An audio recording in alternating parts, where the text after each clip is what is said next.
Hello and welcome to UPSC science section, and today we are going to see the chapter number 13, organisms and environment. Right, so starting from the first module of this chapter, the introduction. Certain definitions are given. Number one, ecology. So what is ecology defined as? It is nothing but the study of the relationship between organisms and their environment. Next, ecosystems. So what is ecosystem?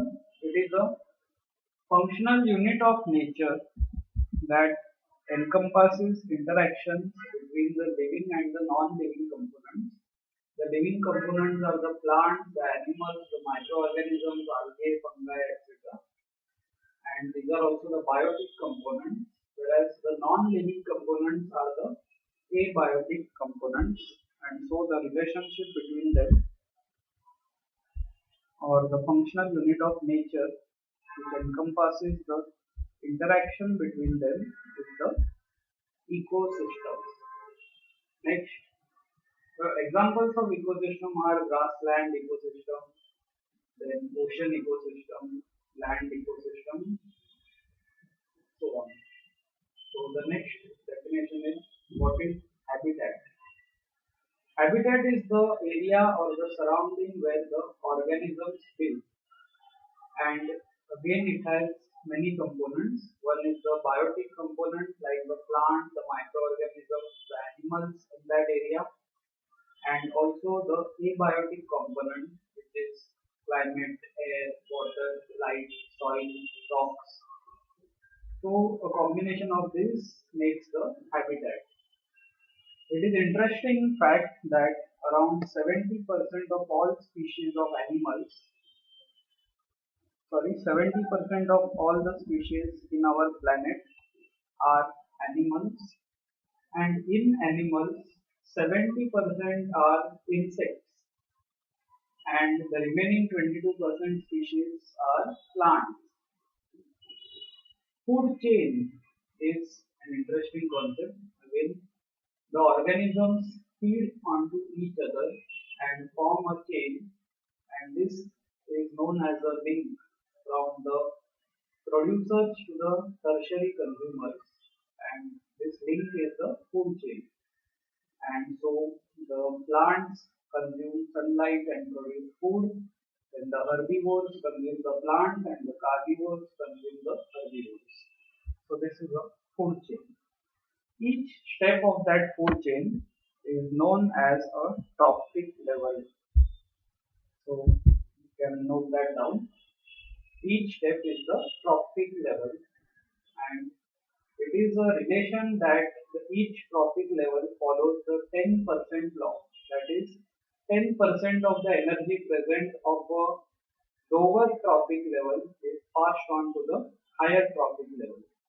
That is, if plants all over the world generate around 100 calories of energy, then only 10% of that, that is 10 calories of energy, will be passed to the next level, which is of the herbivore, and a further 10%, which is just 1 calorie, shall be passed to the carnivores. And that is why the food pyramid, which is shown here, is a pyramidal shape. There is 9,000 kilocalories, 900 kilocalories, 90, and only 9. So this limits the number of levels that a pyramid has. So a 10% law is very important fact of the nature. Again, next thing is the transfer of energy from one trophic level to another is unidirectional. That is, it always goes towards the top, towards the next level, and never to the previous level. The living organisms or the biotic components of the world are classified into 5 broad kingdoms. As you can see here, these are the 5 kingdoms into which life is classified. One interesting fact is that as compared to the terrestrial biomass pyramid. The aquatic biomass pyramid is exactly the reverse. You can see here that the primary producers are very limited in weight compared to the large number of herbivores and an even large number of carnivores that are present. So the aquatic ecosystem is reverse to the terrestrial ecosystem. And so it is given here that a small mass of phytoplankton supports a large mass of zooplankton and then a larger mass of herbivore species and an even larger mass of carnivore species.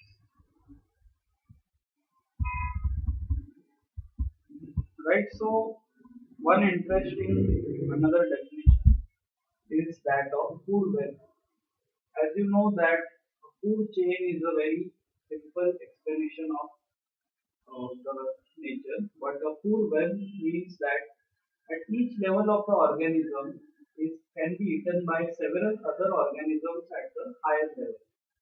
That is, plants are not only eaten by herbivores like deer, they are also eaten by other herbivores and man, and the herbivores are also again eaten by man and animals and so on. So there is a big link between all these food chains to form a food web.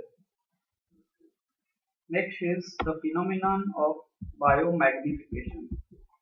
Biomagnification is a natural corollary or a natural subpart of food chain in which when harmful substances are eaten by lower trophic level organisms, then they are passed on to the next trophic level in a much higher concentration. That is, if plants absorb harmful metals like cadmium and zinc, then the herbivore animal that eats the plant has a higher concentration of these harmful metals because it consumes a lot of plants and in each plant it finds the same metals, and so inside that herbivore animal these metals become concentrated. So that phenomenon is called biomagnification. And the next thing is that the man who consumes this herbivore will have an even higher concentration of those metals.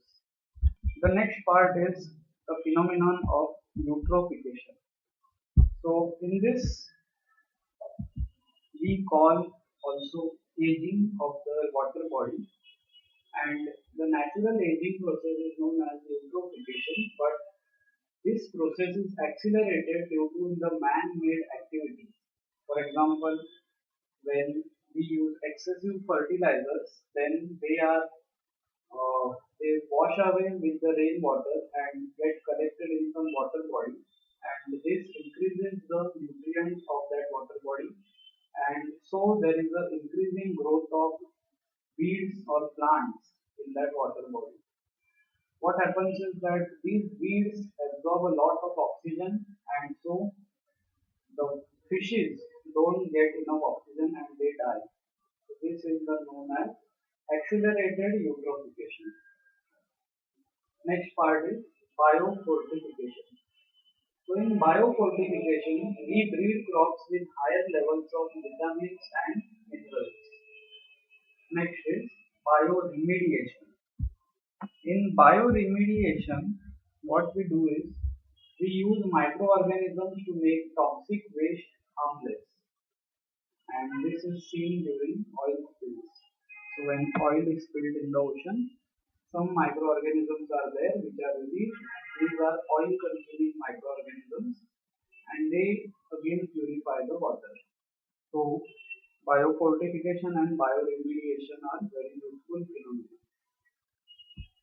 Mega biodiversity regions of the world.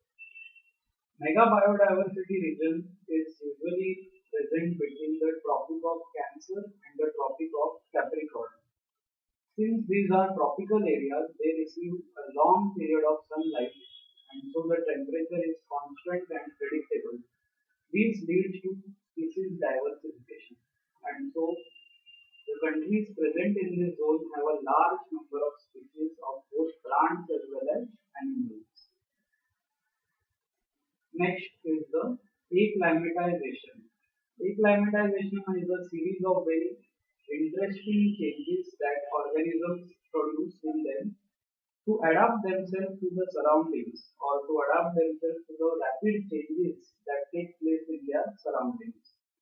For example, when we are climbing mountains, we see that we have to breathe faster because oxygen levels at a height are low, and since we breathe faster, we try to get extra oxygen. Even the other changes that take place in the human body are that the red blood cells, which bind oxygen, are also increased. And so all these changes help the body absorb extra oxygen. Similarly, camels, which are usually seen in deserts, have long legs, and because of this, their body is kept away from the heat of the ground. They don't sweat, and so the water lost due to perspiration is also not existent. Next, fishes which are seen in water bodies have a flat and streamlined body. This is because this helps them move faster in water. They also have scales present on the skin, and these scales help protect the body and also facilitate in easy movement. Fishes breathe faster because less oxygen is dissolved in the water, and gills present on the fish are help the fish to breathe. So these are the changes that are seen in fishes. Aquatic animals like shellfish use the calcium carbonate or other type of carbonates that are dissolved in the seawater and make their shells. And this is the reason why less carbon dioxide is present in the atmosphere, because it is used by these aquatic animals to make their shells. The scuba divers, which is very important topic, you may note down that scuba divers have a lower concentration of nitrogen and a higher concentration of oxygen and helium in the breathing tank that they carry. Because under pressure of the sea, the other atmospheric gases like nitrogen get dissolved into the blood. And when the diver comes back to the shore, the pressure decreases and these dissolved gases are released and they create bubbles in the blood vessel. And to prevent this from happening, we replace the nitrogen present with a higher concentration of oxygen and an inert gas like helium. Next is polar bears. Polar bears are found in the polar regions and they have to face extremely cold weather. And to protect them from this weather, they have two thick fur layers under their skin. This fur, along with the fat layer, insulates their body from the cold. We should also know that small animals like rabbits or squirrels are rarely found in cold areas because the smaller the animal, the faster it loses its body heat, and so small animals find it difficult to survive in non-tropical regions. Again, desert plants. Coming to desert plants now, cactus has spines present on its body instead of leaves because cactus cannot have leaves as leaves increase the transpiration of water, and since water is found in very low quantities in the desert, they carry out their photosynthesis in the stems. The desert plants also have a second property that they exhibit their photosynthesis using a special pathway known as the CAM pathway. Using this pathway, they can continue their photosynthesis but with less amount of water. Desert plants usually have very long roots so that they can penetrate the soil and absorb the water. Mountain plants and have cone-shaped structure and sloping branches. So so that whenever snowfall or rainwater falls on these branches, it slides off easily. So that was it. One last fact that you should know is carbon dioxide, which is needed for aerated drinks like cold drinks, etc. It is made to dissolve in those soft drinks by sealing the bottle under very high pressure. So as you know, under high pressure, the carbon dioxide is easily dissolved in that drink, and when we open the bottle, the pressure reduces, and so the carbon dioxide that is dissolved is released from the drink and it fizzes out from the bottle. Right, so that was it about this subject. There are many small facts given in this chapter, so you may note this down if you are preparing for government exam. So to reach to this chapter, you can type www.upscfever.com and you will reach our site. You can open the sidebar, go into the UPSC section, and in that you will find the science section. This is the science section.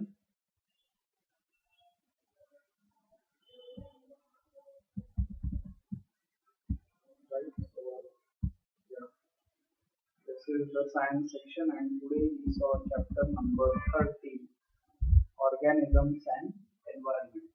So if you are confident with the chapter, you can attempt our quiz, 5 questions, and if you score at least 80% marks, you can move on to the next chapter, which is reproduction in plants.